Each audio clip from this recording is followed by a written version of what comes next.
perusahaan PT Garuda Indonesia, di mana perusahaan tersebut bergerak pada bidang transportasi udara. Kelompok kami mengambil salah satu kasus yang terjadi pada perusahaan PT Garuda Indonesia, yaitu kasus rangkap jabatan Direktur Garuda Indonesia di susunan Komisaris Sriwijaya.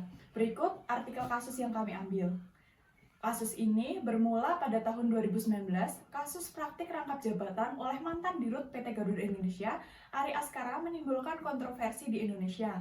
Ari Askara memegang posisi sebagai Direktur Utama Garuda Indonesia dan Komisaris Utama Sriwijaya Air secara bersamaan, meskipun kedua perusahaan bergerak pada sektor yang sama. Meskipun Ari Askara berdalih bahwa praktik ini dilakukan untuk menyelamatkan aset negara dan mendapat persetujuan dari Kementerian BUMN, tindakannya bertentangan dengan Undang-Undang Nomor 5 Tahun 1999 yang melarang direksi merangkap jabatan. Komisi Pengawas Persaingan Usaha atau KPPU mengambil langkah untuk menuntutnya karena dianggap merugikan persaingan bisnis dan kesejahteraan masyarakat, terutama terkait kenaikan harga tiket pesawat. Meskipun demikian, KPPU menghentikan tuntutan terhadap Ari Askara dengan alasan bahwa tindakannya hanya mengikuti kebijakan pemerintah yang telah disetujui oleh Kementerian BUMN. Ini menimbulkan banyak pertanyaan tentang keadilan hukum dan perlunya peninjauan kembali atas kasus semacam ini untuk mencegah praktik serupa di masa depan. Untuk menangani masalah rangkap jabatan oleh Ari Askara, kami menggunakan 4 model PR. Model PR yang pertama yaitu publikasi atau pers. Tujuan dari publikasi ini yaitu untuk meningkatkan kesadaran publik tentang peraturan dan regulasi yang dilanggar, serta langkah-langkah yang akan diambil untuk menanggulanginya. Berikut adalah taktik publikasi yang kita gunakan. Yang pertama yaitu press release untuk mengeluarkan pernyataan resmi yang menjelaskan kasus rangkap jabatan, pelanggaran hukum yang terjadi, dan langkah-langkah yang diambil oleh KPPU serta Kementerian BUMN untuk menanggulangi masalah ini. Yang kedua yaitu konferensi pers. Mengadakan konferensi pers dengan menghadirkan perwakilan KPPU, Kementerian BUMN, dan ahli hukum untuk menjelaskan situasi secara rinci dan menjawab pertanyaan media. Yang ketiga yaitu artikel. Menulis artikel opini atau kolom di media nasional yang membahas pentingnya kepatuhan terhadap Undang-Undang Nomor 5 Tahun 1999 dan rangkap jabatan dan langkah-langkah preventif di masa depan. Terkait kasus rangkap jabatan Direktur Garuda Indonesia di susunan Komisaris Sriwijaya, PR memiliki peranan penting dalam menyelesaikan kasus tersebut melalui 4 model PR, salah satunya public information atau informasi publik, yang memiliki tujuan pertama, mengedukasi masyarakat tentang perusahaan melalui media. Kedua, meningkatkan kesadaran masyarakat dan memberikan informasi yang relevan dan akurat terkait kasus tersebut dengan regulasi yang tepat. Taktik-taktik untuk menyelesaikan masalah tersebut ialah 1. Website resmi KPPU untuk mengupdate informasi terbaru terkait kasus tersebut. Kedua, media sosial untuk menyebarkan informasi berupa infografis dan video pendek serta dengan regulasi anti monopoli. Yang terakhir atau yang ketiga yaitu laporan akhir.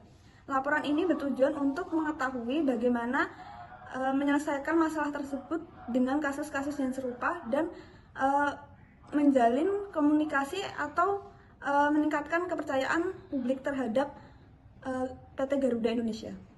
Model asimetri dua arah, yaitu model yang bertujuan untuk mengumpulkan masukan dan pemangku kepentingan untuk memperbaiki kebijakan serta untuk memperbaiki regulasi di masa depan. Adapun taktik pada model asimetris dua arah. Yang pertama, ada survei publik. Survei publik apa sih? Survei publik adalah yaitu melaksanakan survei untuk mendapatkan pandangan masyarakat atau sudut pandang masyarakat tentang rangkap jabatan dan dampaknya terhadap persaingan bisnis tersebut. Selanjutnya, ada forum dan diskusi terbuka. Mengadakan diskusi terbuka atau town hall meeting dengan bertujuan untuk membuka pandangan masyarakat seperti bergabung dengan komunitas atau akademisi ataupun masyarakat umum untuk membahas masalah dan mendengarkan masukan dari mereka. Jadi forum diskusi terbuka ini adalah mengumpulkan sudut pandang masyarakat tentang pandangan mereka berguna untuk memperbaiki asimetris dua arah tersebut. Dan selanjutnya ataupun yang terakhir ada sosialisasi regulasi. Sosialisasi regulasi adalah menyelenggarakan workshop atau seminar yang menjelaskan regulasi yang ada dan pentingnya kebutuhan terhadap regulasi tersebut. Jadi pada sosialisasi regulasi ini adalah kita membuka atau membuat suatu workshop atau seminar. Jadi berguna untuk menjelaskan regulasi kita yang ada dan pentingnya kebutuhan terhadap regulasi tersebut. Simetris dua arah. Model ini mendukung hubungan timbal balik antara organisasi dan juga audiens melalui penelitian, penyelesaian konflik secara damai, dan juga dialog konstruktif. Model ini memungkinkan kedua belah pihak untuk mendapatkan manfaat dengan menyediakan platform bagi audiens untuk menyampaikan keluhan dan juga memastikan perusahaan untuk bertanggung jawab dalam menanganinya untuk menjaga reputasi mereka. Adapun beberapa cara untuk model ini. Yang pertama, mengadakan diskusi meja bundar yang mana melibatkan semua pemangku kepentingan untuk mencari solusi yang mana sama-sama saling menguntungkan. Kemudian yang kedua, mengkolaborasi kebijakan. Dan yang ketiga, membangun mekanisme umpan balik yang berkelanjutan, di mana setiap masukan dijadikan pertimbangan untuk mengambil sebuah keputusan dan juga kebijakan. Maka dengan mengimplementasikan strategi ini, rangkap jabatan dan juga pelanggaran regulasi bisa ditangani dengan efektif dan transparan, serta mencegah hal serupa akan terjadi di masa depan. Dari kasus PR PT Garuda Indonesia memberikan tanggapan yang berupa, PR PT Garuda Indonesia bersama Ari Askara menjelaskan bahwa tindakan ini dilakukan untuk menyelamatkan aset negara dan telah mendapat persetujuan dari Kementerian BUMN. Namun, tindakannya bertentangan dengan Undang-Undang Nomor 5 Tahun 1999 yang melarang direksi merangkap jabatan. Komisi Pengawas Persaingan Usaha KPPU mengambil langkah hukum terhadapnya karena dianggap merugikan persaingan bisnis dan kesejahteraan masyarakat, terutama terkait kenaikan harga tiket pesawat.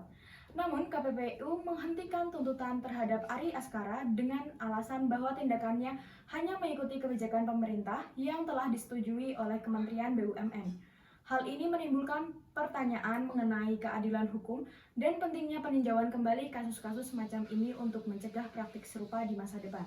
Sekian penjelasan kasus yang dibahas oleh kelompok kami. Terima kasih.